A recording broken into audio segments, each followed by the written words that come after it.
Myrskyfestivaalille! Hyvä!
Mikkelistä lähdettiin 7:30 aikaa.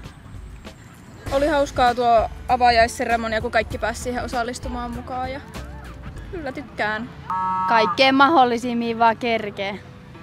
Varsinkin katsoa niitä teatteriesityksiä ja sitten mennään noin kaikki pajoihin.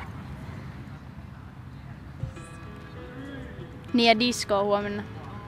Siinä me menen bailaamaan. Jemma kuvattiin.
Moi! Eli nyt ollaan täällä Hämeenlinnassa täällä Myrskyfestivaalilla ja minä olen Henna Ovaskainen. Ja minä olen Oona Eronen.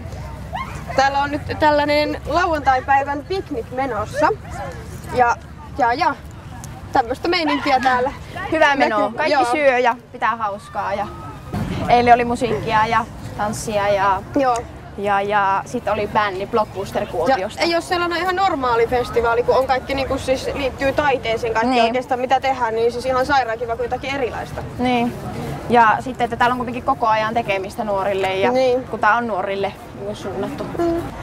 Mennäänkö kyselen muilta, että miten niillä on tää päivä ja eilinen päivä mennyt? Moikka! Mikä meininki? Hyvä. Mikä sun nimi on? Elina. Okei, mitä sä oot tehnyt täällä?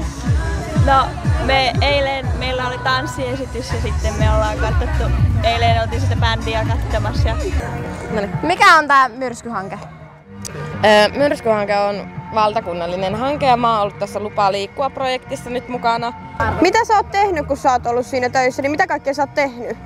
Mä oon päässyt seuraamaan projektin suunnittelusta niin kuullut, että miten sitä on tehty.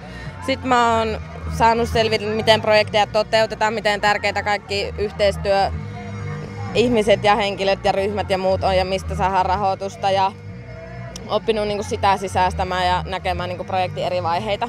Miten tärkeänä sä pidät tätä projektia, kun miettii niin siis nuoria? Onko tää? Mä pidän tosi tärkeänä. Niin kuin näkyy, että täällä on tosi paljon ihmisiä ja kaikki nauttii täällä olosta ja kaikilla on mukavaa. Tosi tärkeää. No niin, tuolla on nyt tommonen esitys menossa. Tytöt tanssii hip-hoppia ja koko ajan melkein on jotakin ohjelmaa ja niin jotain kattomista. Niin kuin se on hyvä, ettei tule ainakaan tylsää kellekään. Joo, se on. No niin. Mikä sun mielestä on myrsky? Myrskyhanke. Se liittyy taiteeseen jollakin tavalla ja nuorisoon. Ja siellä tuodaan niinku eri tämmöisiä taiteenaloja esille ja just näillä työpajoilla niin halutaan niinku edistää nuorten kykyä tehdä tämmöistä, tai minä tiedän, niin se minun mielestä. Niin se on. On se. Kyllä. Okay. Miten tärkeää sun mielestä on, että tämmönen on? On tosi hyvä, että tämmönen on tehty ja toivottavasti jatkossakin, niin mielellään tulisi uudestaan. Mä oon ihan samaa mieltä. Kannustaa nuoria ilmaisemaan itseänsä ja se on kiva juttu. Miten se on niinku, vaikka niinku esimerkiksi suhun niinku, vaikuttanut tai miten sä oot kokenut sen niinku itse? No, justiin uskaltanut mennä kaikkiin mukaan enemmän. Joo. Varmasti melkein kaikilla on toi samaa. Joo. Okei, kiitti. Kiitos. Kiitti.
Nuorissa on niin paljon energiaa, voimaa, että niinku se usko tulevaisuuteen, mikä heistä välittyy, niin se on meillä aikuisilla usein on siitä paljon opittavaa. Ja niin, sitä mä luulen, että nämä nuoret, kenen kanssa mä oon työskennellyt, niin ne on opettanut mulle.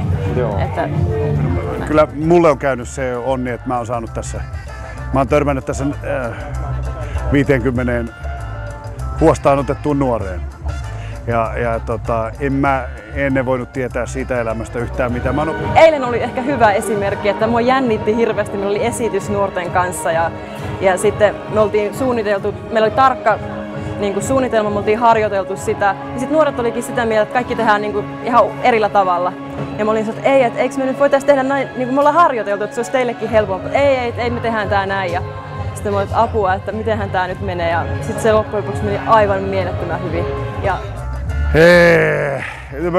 Mä sanon suoraan, mun elämäni on muuttunut. Mun käsityskyky on muuttunut, ymmärrys on muuttunut monista asioista tämän jälkeen. Mulle on avautunut totta kai ihan uusi maailma sitä kautta. Mitä sellainen asia voi tarkoittaa? Ja se opetti mulle sen, että kyllä nuoriin voi luottaa, ne tietää mitä ne tekee ja me aikuiset vaan yritetään sitten olla siinä ehkä jollain tavalla apuna, mutta kyllä nuoret tietää.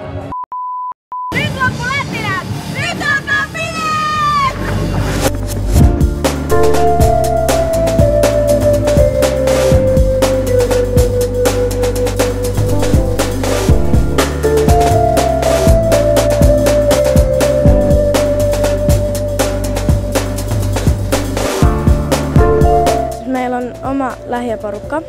Joo, siis meidän on koulussa semmoinen taidekerho Myrsky. Sitten valmistelin semmoinen pikku tanssiesityksen ja sirkustaito ja muut kaverit. Ootellut aina, että milloin pääsis lähtemään johonkin teatteriin tai jotain.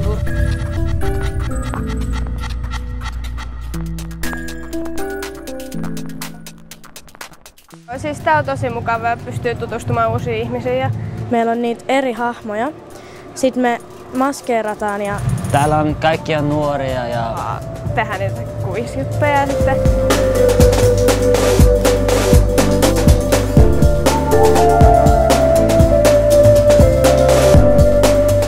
Ei ole sille, että kiusataan tai... Pitäisi antaa mahdollisuuksia. Tää kaikki ammennetaan niin omasta itsestä omien kokemuksien kautta. Ja voisi jäädä tänne pitemmäksikin aikaa.